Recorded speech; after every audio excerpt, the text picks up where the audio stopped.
Okay, just finished with turn number 20. And to get it out of the way right off the bat, we are going to continue into turn number 21, which is going to be the July 46 turn. The die roll for the variable ending was up to a 6, a 1 through 6. This at the completion of turn 20. It's 1 through 5, plus there's one major one of the major powers' capitals under occupation, which is Paris. That still is the only major powers' capital that's fallen. So that added 1 to the die roll, so 1 through 6, and I rolled a 12. So we're going to continue into July of 46 here. And just to let you know how the victory objectives stand right now, the Axis still actually have a commanding lead, at least in terms of victory points. They're at 13, and the Allies are at 6, and the Comintern has actually fallen way off. They had 8 a couple of turns ago. They're now down to 4. So the Axis more than double the Allies and more than triple the Comintern.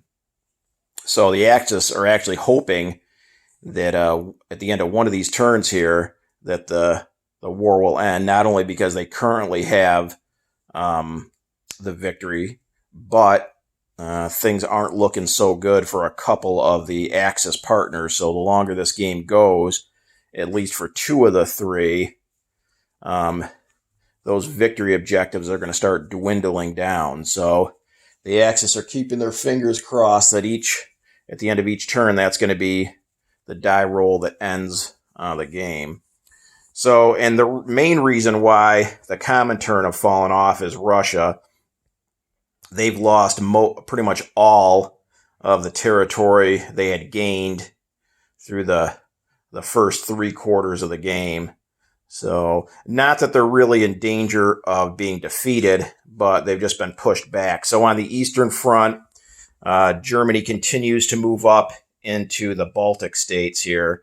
So these 2 stacks here of mechs and self-propelled artillery continue to move up.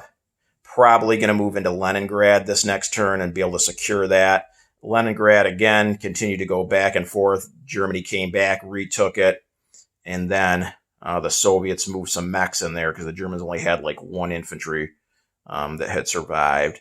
So Leningrad continues like a seesaw back and forth, but I think Germany's going to be able to take it and hold it this turn here coming up. The Germans continue to expand out into Finland, so now all 3 of the Finnish territories are under German control. So the Russians have lost all of Finland. And they've, again, just been pushed back in general into their own territories.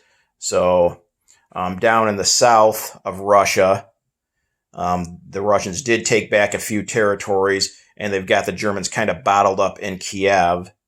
The Russians are right at the doorstep to Kiev with about 5 medium armor, about 6 mechanized, and about 8 heavy armor. So they've got more than enough to take out Kiev. So the Germans are probably going to retreat out of there this turn, maybe leave a mechanized there just as kind of like a blocker. So the Germans do have some issues on the southern section of the Russian front. The Russians did try to come in and retake southern Belarusia, and that was a disaster. They sent in 6 infantry against 3 German mechs, and the Germans lost 1 mech and took out all 6 infantry. So the Russians are kind of exposed here on the central section of the Russian front. I can see the Germans maybe coming in. They might even get to the doorstep of Moscow on this turn, maybe take out Orel Kursk. We'll see how that goes. The Russians do also have some forces up here in northern Russia, just outside Leningrad, with about 3 heavy armor, about 6 medium armor, and about 8 mechs. But if the Germans move in with a stack of about 15 self-propelled artillery and mechs apiece into Leningrad, there's no way the Russians will be able to take it back even with that force. So the Germans don't have the time, unless this game just continues to move on, to take out Russia completely. But I don't think really Russia has the ability to push the Germans completely out of Russia, or even to take back some of the territories that they excuse me, some of the territories that they had at the beginning of the game. The Germans also put down some more mechs and some self-propelled artillery here in East Germany, so that's going to start making its way over depending on how much longer the game lasts. They also still have quite the Air Force in Western Germany, about 8 Stukas and about a half a dozen fighters. They build 2 more Fallschirmjäger in West Germany, so those guys can now be transported over somewhere probably in northern Russia. And the other thing the Germans did is they built a Fallschirmjäger and a Ju-52 transport down in Romania. So now the Germans actually can use that Fallschirmjäger, drop him maybe off here in Transcaucasus. That's worth $5. The Russians aren't going to be able to react and get there and retake it back this turn. So I think the Germans are going to be dropping that Fallschirmjäger in Transcaucasus. That'll be a little bit of a swing in Germany's favor. The Germans also sent some of the subs they had in the Med along with this stack of fighters that's flown back to Rome. They all attacked the U.S. transports, and I believe there were a couple of destroyers maybe that were guarding it, and they took out all of those transports. So now these U.S. units here in North Africa kind of stranded there in North Africa. They wanted to eliminate the threat to Italy possibly. So the Germans used part of their air force to assist their Italian allies in the Med. That was about it for Germany and Russia.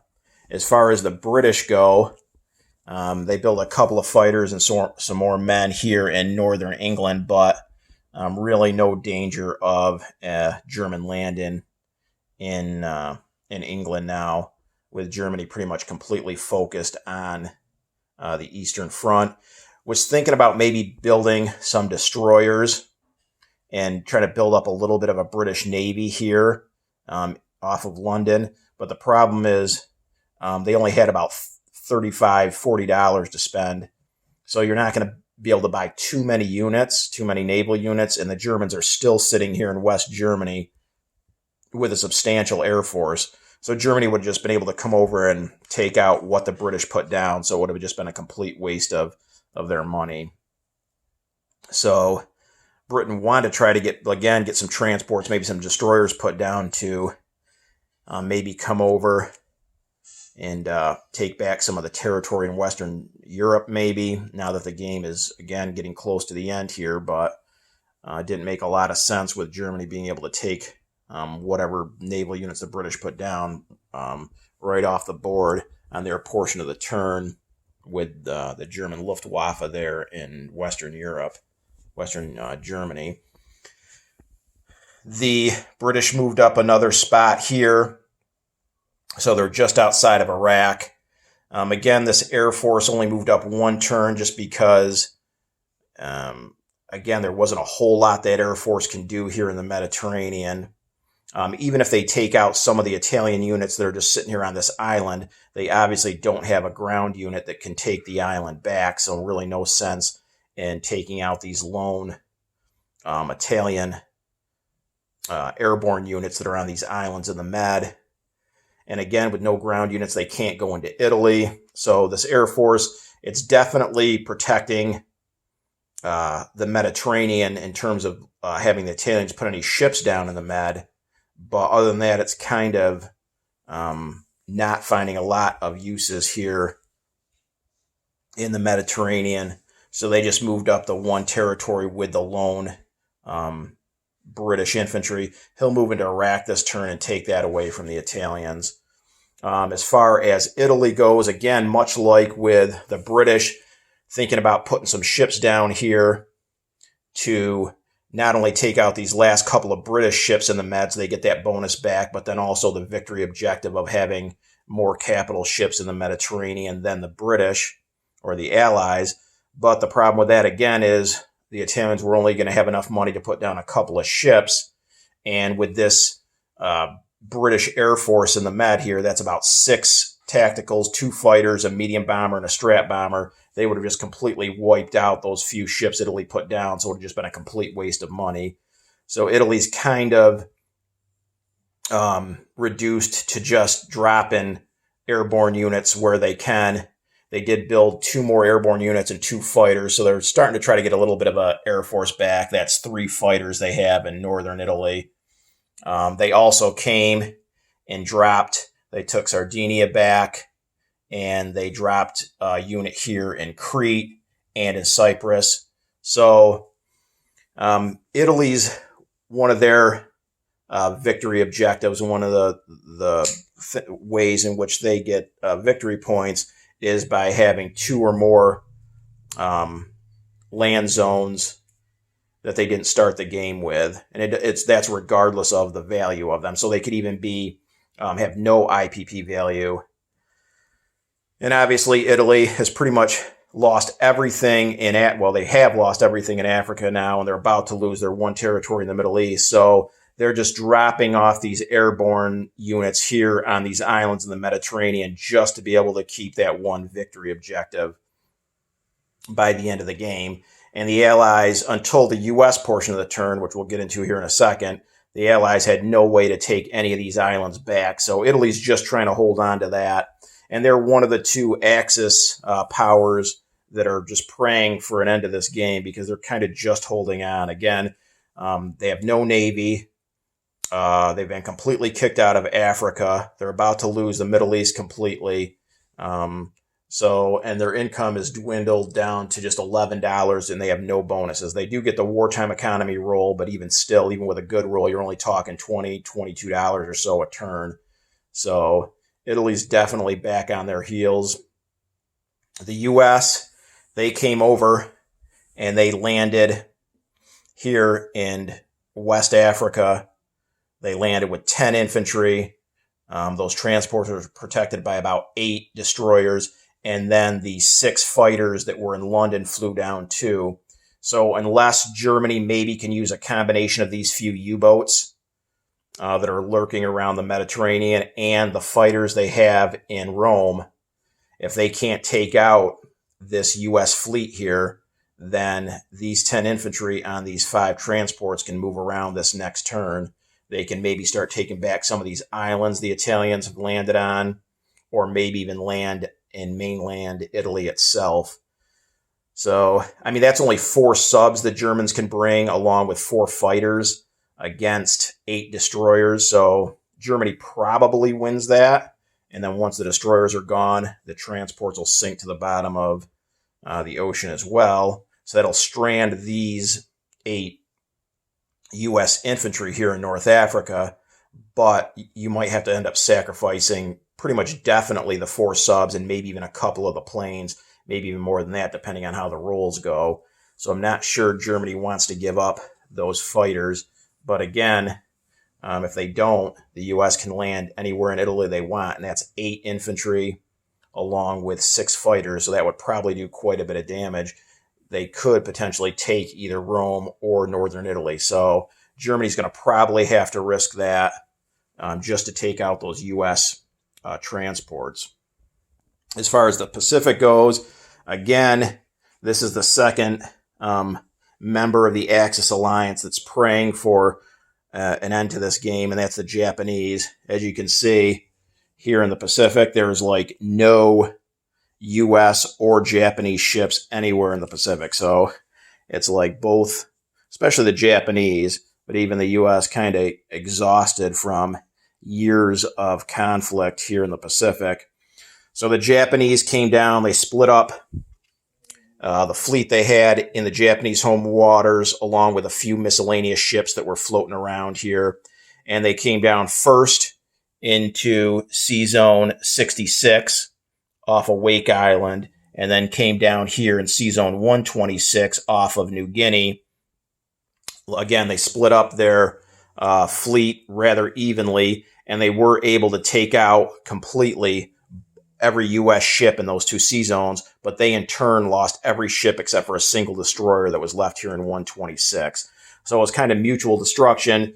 Japan had to do it just because the U.S. had transports in both sea zones, and they didn't want the U.S. to be able to move around and land in some of these money islands, maybe even land in Japan itself somewhere. So they did succeed in taking out all those U.S. ships. There were a bunch of damaged U.S. battleships, a carrier. They took out some planes. They stranded 3 infantry and 3 tanks here on Wake. And then they stranded 4 infantry here in New Guinea.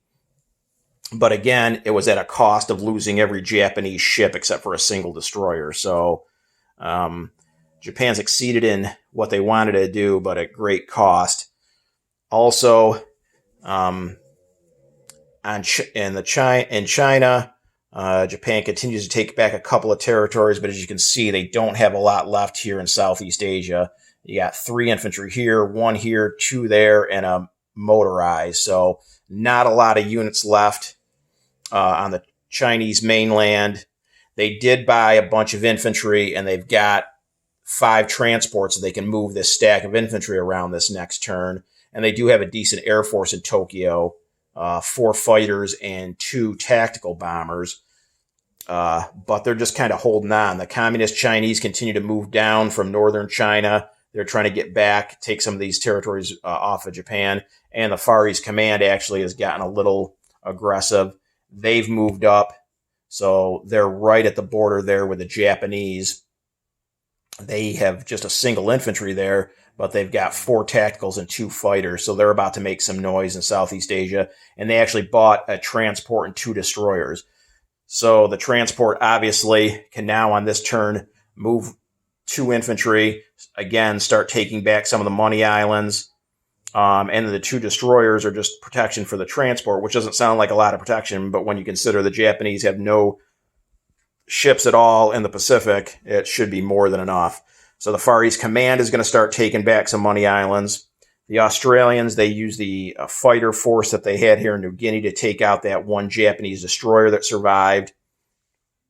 They moved over here to Dutch New Guinea, took that, and they also landed down here and took this money island off of the Japanese. That's 1 transport and 3 destroyers. And as you can see, the Japanese have no units at all on any of the money islands, and this transport and 3 destroyers are out of range of what Japan can bring down. So again, the Australians are also going to start landing here on some more of these money islands this next turn. So Japan's going to definitely slowly not only have their economy taken away from them by losing those islands, but also be in a position where they're going to start losing victory objectives. So it's going to be tough for Japan to respond. They just don't have a lot of income right now. I mean, they are collecting a decent number of bonus dollars. So they're like in the mid-40s, not counting the wartime economy roll. But they just have so many enemies coming at them from so many different directions right now. Japan, again, just trying to hold on. The U.S. went ahead and bought 6 destroyers because they want to protect these transports they've got coming over. That's 3 tanks, 3 medium armor, and 3 infantry they're going to be bringing over. They also dropped 3 tactical bombers down in San Francisco. And both the U.S. and the Japanese put some ships down. The U.S. dropped 5 light carriers in response to Japan earlier dropping down 2 light carriers and 4 light cruisers. So Japan trying to build a little bit of a navy back up, but might be too little too late. Japan's going to probably have to respond by putting some militia down in some of these money islands. So that will be their response to at least get some kind of defense down there. And then as far as the Russians go, one question was how come they didn't go into the Middle East or into Mongolia? Now, they're probably going to have to go into Mongolia this turn because they've got to get some land territories just to give themselves some victory points. They initially did have some units here in the Transcaucasus that I was planning on bringing down into Iran and the Middle East. The problem was Germany was kind of running wild in southern Russia, and the Russians needed to pull those units back just to help defend southern Russia. So that's why they didn't end up going in the Middle East, and now they've just got their hands full with Germany, and they don't have any units even close to the border with Iran, so that's not going to happen. And as far as Mongolia goes, the reason why they didn't go in there earlier was, again, they've put no new units in the Far East since the game started, and that's again because of how successful Germany was and how many units the Germans were sending to the Russian front. So Russia needed to respond by basically devoting their entire income to the Eastern Front in response to Germany. So these units you see here in the Far East are just the units Russia started the game with. And the reason why didn't go into Mongolia earlier is because for quite a few turns, Russia held all of Finland, the Baltic states, even Eastern Poland. So they had a bunch of territories worth of IPP value to give them victory points. But more importantly, they were worried if they started concentrating on Mongolia, pulling some of these units from the border with Japan prior to Japan losing these territories to the CCP, that Japan would then take advantage of Russia being occupied in Mongolia and start a conflict with the Russians here in the Far East. So, but now looking back on it, they probably should have went into Mongolia because, again, Germany has taken back pretty much all the territories in Finland and the Baltic states that Russia had for victory points. So that's the way things stand after turn 20. I think the variable role, assuming that no major power's capital falls this turn, and I don't see that happening. I don't see anybody even close to taking a capital. I think we'll be up to about a 7, 1 through 7 on a 12-sided die. So the odds are starting to swing in the favor of the game ending. That's more than a 50% chance it'll end this turn. I don't see the Comintern or the Allies taking back enough victory points to win the game if it ends here at the end of turn 21. But beyond that, especially with the trouble that Italy and Japan are in, it could happen at any turn after that. So again, the Axis kind of just holding on and praying that the war ends here at the end of this next turn.